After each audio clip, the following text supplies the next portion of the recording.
politique. Parce que moi, Satan, je possède tous les royaumes de la terre.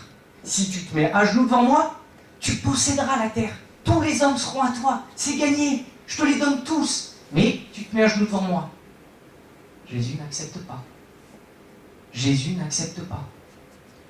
Et dernière chose, dernière tentation ultime, prouve que tu es Dieu.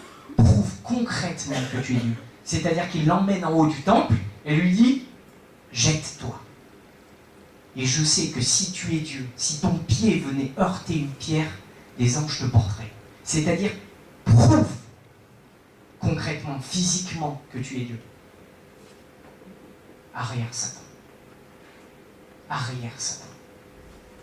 Parce que ce n'est pas ainsi que Dieu veut régner. Et vous voyez que ces trois tentations resituent Jésus d'une manière absolument nouvelle dans son rapport à la société, dans son rapport à la politique, dans son rapport à l'agir humain, dans son rapport au monde. C'est-à-dire que Dieu vient apporter de toutes nouvelles perspectives. Toutes nouvelles perspectives. J'essaie d'avancer un tout petit peu, mais pour vous montrer aussi. Ça va, vous me suivez? C'est bon? Ok. Vous voyez que par exemple, un jour, un centurion vient voir Jésus. Donc maintenant, on va passer à la partie plus rigolote. Là, c'était pas très drôle. Maintenant, on va plus se marrer. Vous allez voir pourquoi. Jésus, un jour, il y a un centurion qui vient voir. Vous savez qu'il a fait quelques jours de marche pour venir voir Jésus et qui lui dit mon serviteur est malade. Seigneur, mon serviteur est malade. Viens. En fait, non, il dit juste Seigneur, mon serviteur est malade. Et Jésus le regarde, il lui dit très bien, je vais aller chez toi. Et qu'est-ce que lui répond le centurion? Non. Dis une seule parole et il sera guéri. Ce que nous disons tous le dimanche à la messe, avant de communier. Cette parole célèbre, Seigneur, je ne suis pas digne de te recevoir, mais dis seulement une parole et je serai guéri. Le centurion dit ça et Jésus dit je n'ai jamais vu en Israël d'aussi grande foi. Il faut juste réaliser. Les pharisiens, les sadducéens, les zélotes, les publicains qui entendent ça. Attends, en Israël, c'est un centurion romain qui a la plus grande foi. Tu rigoles ou quoi? Jésus. Jésus qui dit « Je n'ai jamais vu d'aussi grande foi en Israël ». C'est comme si nous, moi le bon cateau, un dimanche soir, Jésus rentrait dans notre assemblée, regarde un gars au milieu et dit « Il est là !» C'est la première fois qu'il vient, mais c'est la plus grande foi. Ça fait 30 ans que je viens. Ah mais c'est lui. Vous voyez ce que je veux dire? Comme Jésus resitue, remet en perspective. Et, deuxième chose, imaginez le choc pour les pharisiens qui entendent ça.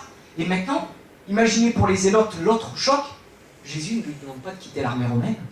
C'est quand même un gars de l'armée romaine, un centurion, un gars qui tient... Enfin, je veux dire, c'est un envahisseur. Imaginez au temps du nazisme, en France, en Allemagne, un espèce de commandant nazi qui viendrait demander à Jésus quelque chose, et nous, Français, qui le regardons, et qui fait non, mais voilà, c'est la plus grande foi.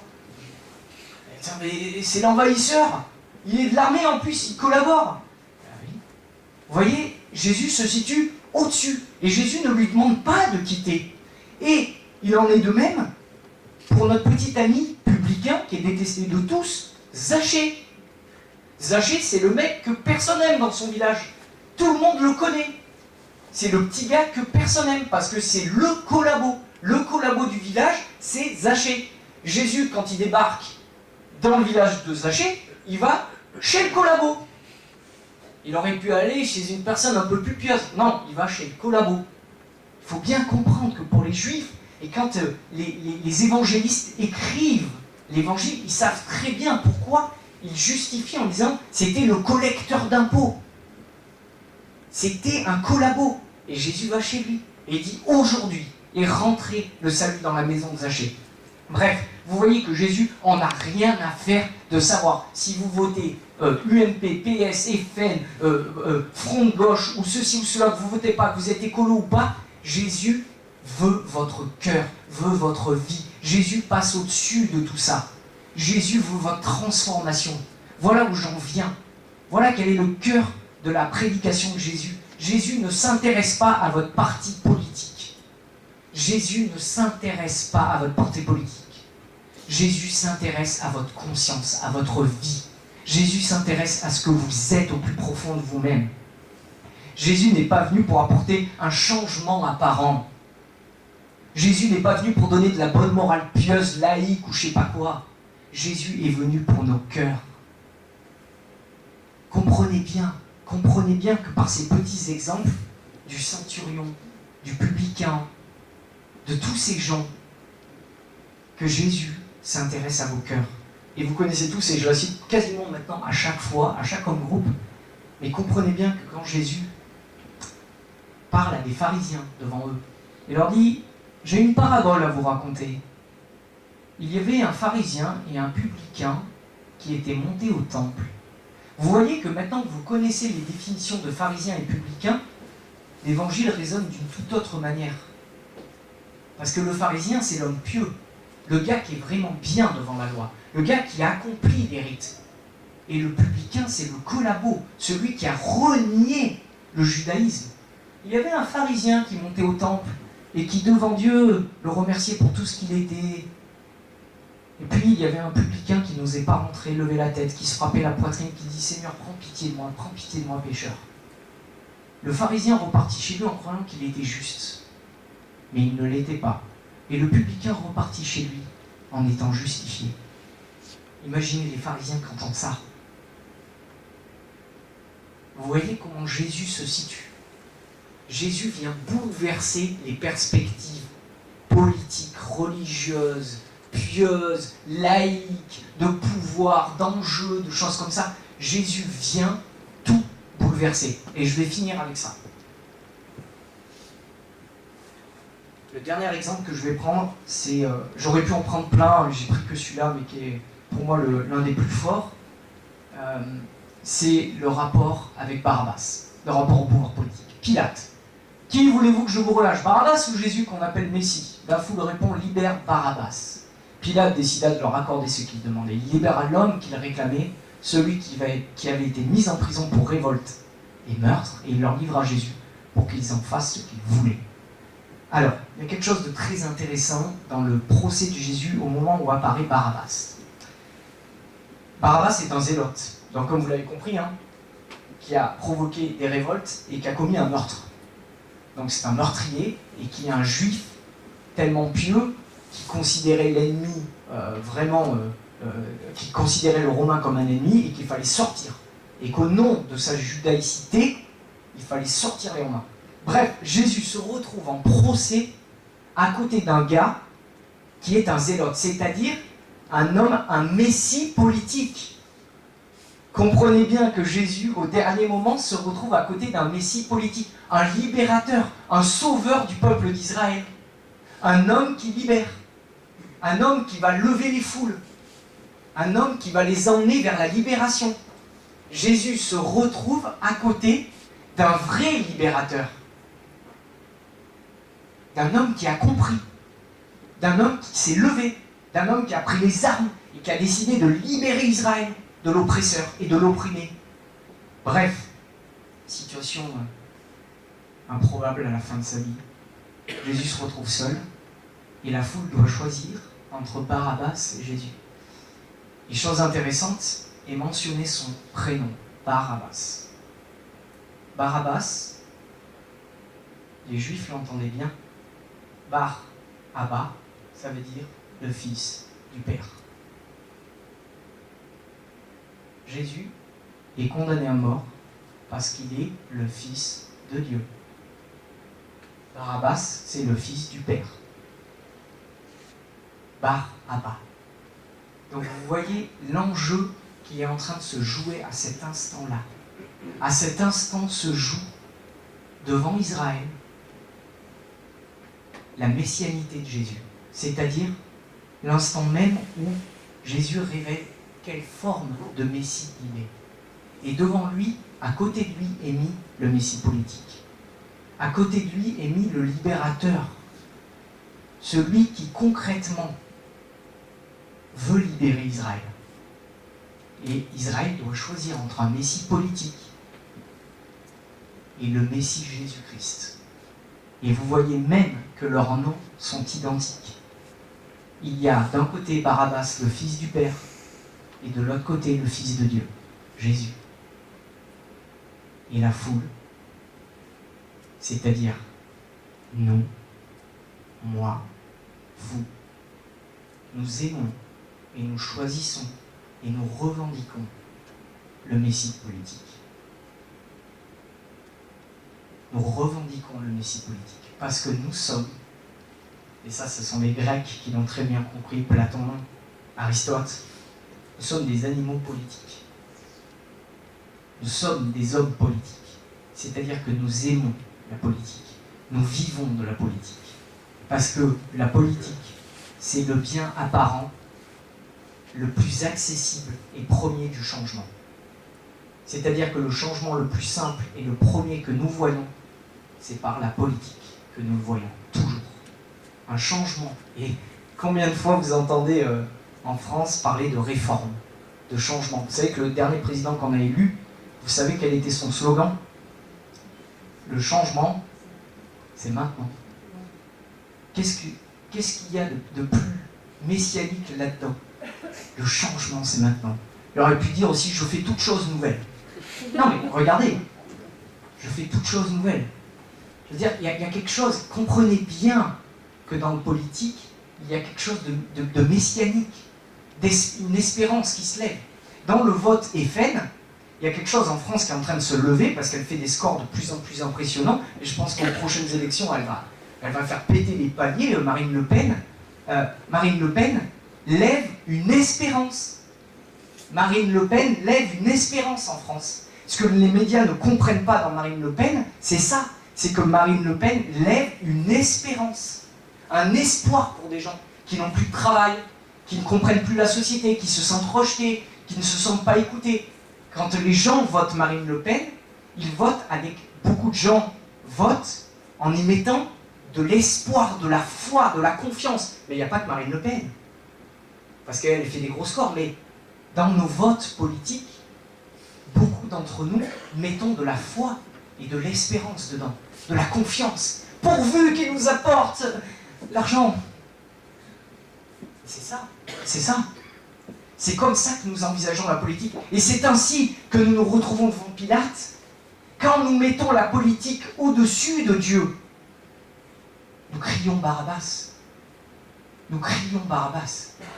Et lorsque nous crions et que nous n'avons plus foi en Dieu et dans l'agenda de Dieu, nous crions Barabbas devant les lois. Alors, quelle est l'attitude que nous devons adopter? Eh bien, je crois l'attitude de Jésus. Nous devons être patients, nous devons attendre, nous devons espérer, nous devons croire, nous devons parler, nous ne devons pas être naïfs, comme Jésus. Nous savons bien qu'il y a des renards. Allez dire à ce renard. Mais nous ne devons absolument pas nous laisser entraîner dans le cercle vicieux que pourrait être le politique. C'est-à-dire de mettre notre espérance là-dedans. Dieu gouverne le monde, mais il ne le gouverne pas à la manière du monde. Dieu est métapolitique, c'est-à-dire qu'il est au-dessus de politique. Et je vais finir avec ça. C'est l'une des dernières phrases de Jésus. Au moment où il est devant Pilate, ton pouvoir ne vaut rien si mon Père qui est dans les cieux ne te l'avait pas accordé. Mon royaume n'est pas de ce monde. Parce que si mon royaume était de ce monde, mes gardes auraient combattu pour moi. Jésus montre une toute autre perspective, la perspective de l'éternité pour chaque homme. La perspective de l'éternité pour chaque homme. Voilà ce que je vous souhaite de vivre et de comprendre, de réfléchir pour ce qui est du rapport de Jésus et de la politique. Alors vous savez, il y a plein encore d'exemples, mais je vais devoir m'arrêter. J'espère que je vous ai en tout cas donné des billes et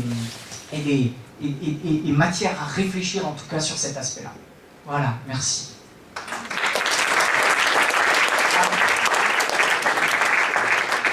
Si vous voulez, on peut prendre 5 minutes pour poser des questions. Je pense qu'il y en a plein, sûrement, ou peut-être qu'il n'y en a pas du tout, mais vous pouvez poser des questions, il n'y a pas de souci, allez-y.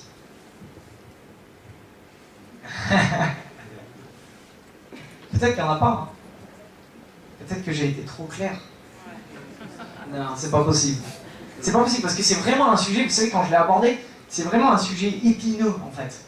C'est vraiment un sujet qui est compliqué parce que Jésus, n'est pas un anarchiste, n'est pas un radical, il n'est pas... C'est très bizarre sa situation, comme il se situe par rapport aux politiques. Et c'est assez complexe, mais en même temps, c'est lui, quoi. À chaque fois, il est complexe, quoi. En fait, et il nous échappe un peu, quoi. On n'arrive pas à le mettre dans nos cases à nous, justement. Moi, j'ai juste envie de continuer sur un petit détail. Oui.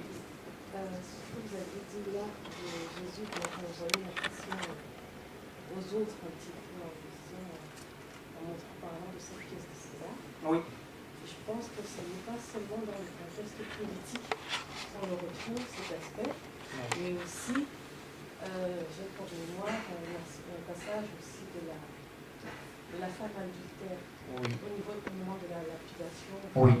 Voilà. Quand il disait aux personnes de l'Assemblée que s'ils n'ont pas péché, qu'ils osent jeter la première pierre à ses dames. Oui. C'est vrai qu'en retournant la question de cette façon, Jésus retourne la question. Forcément, les autres, se sentant tous pécheurs, personne n'osait plus jeter la pierre à la femme. Elle parle de la question de la femme adultère, quand Jésus dit que celui qui n'a pas péché lui jette la première pierre, elle retourne la question aux gens qui étaient censés la lapider. Mais j'en ai pas parlé ce soir parce que là, on est moins dans le politique qu'avec César, on est plus dans le rapport à la loi. C'est-à-dire que la loi autorise formellement la lapidation d'une femme adultère. Et donc Jésus, là aussi, est piégé. Mais on pourrait le voir une autre fois. Mais Jésus se retrouve piégé par les pharisiens. Et ils disent, de toute façon, s'il dit non, il va désobéir. S'il dit oui, au moins il sera soumis à la loi. Et lui qui se proclame comme l'accomplisseur de la loi, on va voir ce qu'il va nous dire. Voilà. Donc en effet, à chaque fois. Oui. Moi, c'est une chose par rapport aux événements. Oui. La position que le pape donne à son avis. Oui. Et par rapport à ça. Alors, le pape a parlé, je ne sais pas si vous avez entendu l'avis du pape par rapport aux caricatures et par rapport à ce qui s'était passé. Donc d'abord, le pape a formellement condamné tout acte de violence au nom de Dieu. Le pape le fait vraiment. Par contre aussi, il a dit, ce qui est intéressant, ce que je trouve dans la position du pape, c'est qu'il dit il faut une liberté d'expression. Mais voilà, et il appelle aussi à une forme en tout cas de dire il ne peut pas y avoir de liberté s'il n'y a pas de fraternité. C'est-à-dire que dans notre devise républicaine, il y a liberté, égalité, fraternité. Et on a profondément accentué sur la liberté, en parlant de la liberté d'expression, mais le problème, on ne peut pas oublier aussi la fraternité. Et donc le pape dit, on ne peut pas revendiquer la liberté d'expression en excluant la fraternité, c'est-à-dire l'irrespect des croyants, des croyances. Voilà, donc le pape a une position assez au milieu. Il essaye de tenir les deux, ce qui est bien, ce qui est intéressant. Parce que je pense qu'en société, on est toujours obligé de faire des compromis si on veut vivre ensemble. Donc voilà, après, dans l'Église, il y a eu beaucoup de positions différentes. Par exemple, vous avez la revue jésuite Études de son côté, qui, elle, a carrément publié des caricatures de Mahomet, et des caricatures... En fait, non, ils ont publié des caricatures contre le catholicisme de Charlie Hebdo en disant... c'était intéressant leur position. Ils disent, nous acceptons la critique. Nous acceptons la critique parce que les images que font Charlie Hebdo ne sont pas sacrées. C'est-à-dire que ce n'est pas ça la divinité. Ce n'est pas ça Dieu. Ça, ce ne sont que des images relatives. Et toute image d'ailleurs est relative. Vous voyez ce que je veux dire? Donc eux, ils ont revendiqué ça. Donc ils revendiquent d'une certaine manière une forme de blasphème dans l'image. Parce qu'ils disent, de toute façon, l'image n'est qu'aléatoire. Elle est fausse par principe. C'est pas Dieu une image. Un dessin, ce n'est pas Dieu. Vous voyez, cette position, elle est intéressante aussi parce que ça brise une partie du sacré que l'homme fabrique. Mais, en même temps, on peut se poser la question de dire, eh oui, mais le problème, c'est qu'après, si on brise tout le sacré, comment ça se passe, quoi?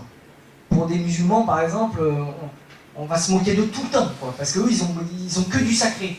Alors nous, on essaye de sortir du sacré, mais eux, ils ont du sacré, et donc c'est très complexe. C'est très complexe, en fait, cette position à tenir en tant que Français. Nous, on est en plein milieu, en plein dedans, et je pense que vous avez tous une opinion particulière, parce que je pense qu'on en a tous aujourd'hui, par rapport à ce qui se passe, mais ça mérite réflexion et prière, et calme. Et calme. Un chrétien doit être calme. Chrétien, c'est pas je suis Charlie, c'est je suis calme. Vous voyez, on apporte l'apaisement, quoi. L'apaisement au milieu de tous ces tumultes un peu, parce que je pense que même les musulmans en France ont dû être vraiment blessés par... enfin, ils ont atterri dans une société qu'ils ne comprennent pas. La vérité, c'est que la laïcité, elle ne vit... La laïcité ne vit que parce que le catholicisme l'a engendrée. C'est-à-dire, qu'est-ce que je veux dire par là? La laïcité, ce n'est pas elle qui porte les religions, ou la religion catholique, mais c'est en fait la religion catholique qui porte cette laïcité qu'on vit en France, qui l'a acceptée. Comprenez bien ce que je veux dire. C'est-à-dire, dans l'islam, il n'y a pas de possibilité de laïcité. C'est-à-dire que le politique est lié au divin. Donc, il ne peut pas y avoir une séparation. Par contre, comme on vient de le voir avec Jésus, le catholicisme portait, le christianisme porte en germe une forme de laïcité, c'est-à-dire un espace commun. Jésus a accepté un espace libre. Jésus accepte un espace laïque. Jésus accepte cet espace-là, d'une certaine manière, en disant « rendez à César ce qui est à César ». Il accepte une partie politique, il accepte l'Assemblée nationale. Il n'y a pas de problème pour Jésus pour ça. Mais il y a d'autres religions qui ne l'acceptent pas. Et les pauvres musulmans, quand ils débarquent en France, qui a 14 siècles d'histoire entre le catholicisme et les révolutionnaires et les politiques et tout, eux ils débarquent là-dedans. Mais comprenez bien que pour eux c'est une langue étrangère. C'est une langue étrangère, notre laïcité. Ils ne la comprennent pas. En plus, elle est un peu agressive en ce moment, comme vous le voyez. Donc pour eux, il faut juste réaliser, pour se mettre 5 minutes à leur place, ils ne comprennent rien à notre laïcité en fait. Parce que pour eux, dans leur schéma, dans leur matrice, ça n'existe pas. Ça n'existe pas. Donc c'est terrible. Comprenez bien que pour eux, c'est terrible en fait. Alors que nous, même en tant que chrétien, moi en tant que chrétien, je peux dire, ouais, heureusement qu'il y a la liberté d'expression. Ouais, ben, Charlie Hebdo, ils ont bien le droit d'exister et de faire des blagues. Pourquoi pas? Oui, ils se moquent de Dieu, je le sais. Mais nous, dans notre ADN, notre Dieu a accepté tout ça. Vous voyez ce que je veux dire? Nous acceptons tout ça. C'est dans notre ADN, parce que Dieu même, lui-même, l'a mis à l'intérieur. Il a accepté d'être rejeté, il a accepté d'être caricaturé. En fait, au plus profond, c'est ça. Le problème des musulmans, c'est autre chose après, dans le rapport à la laïcité. Enfin, voilà, je veux pas... C'est complexe, hein. Là, on touche vraiment des points très très chauds et très très complexes hein, pour l'avenir de la France. Hein. Parce que je pense que le retour des religieux est très très fort en ce moment. Très très fort. Et c'est pas fini. Et il va falloir réinventer la laïcité. Hein, si on veut vivre ensemble. Si on veut que ça se passe bien et que les gens s'aiment et se respectent un minimum. Quoi, parce qu'on ne pourra pas juste revendiquer je suis Charlie. Ça ne suffira pas pour vivre ensemble. Mais justement, on va prier. Vous êtes d'accord? C'est le plus important. Prions pour finir. Au nom du Père et du Fils et du Saint-Esprit. Amen. Seigneur, nous voulons te rendre grâce pour ta présence parmi nous. Nous voulons te dire merci de nous avoir parlé à travers ton Fils Jésus ce soir. Nous voulons te dire merci pour sa parole. Nous voulons te demander d'éclairer nos cœurs, nos intelligences, nos consciences, pour comprendre comment agir comme toi. Seigneur, nous voulons te suivre. Et te suivre, c'est pas forcément évident, Seigneur. Alors viens nous éclairer, viens éclairer nos cœurs ce soir. Viens nous apporter tes lumières. Donne-nous ton Esprit Saint. Pour qu'il nous aide à agir là où tu nous as placés dans nos vies à chacun. Pour que nous ayons une parole juste. Pour que nous ayons ta parole sur nos lèvres. Pour que nous soyons nourris de toi. Seigneur, tes voies ne sont pas nos voies. Tes chemins ne sont pas nos chemins. Alors s'il te plaît, viens nous donner, viens nous montrer tes chemins. Viens nous montrer tes voies. Viens nous donner ta lumière. Pour que nous puissions agir dans notre société comme toi tu le souhaites.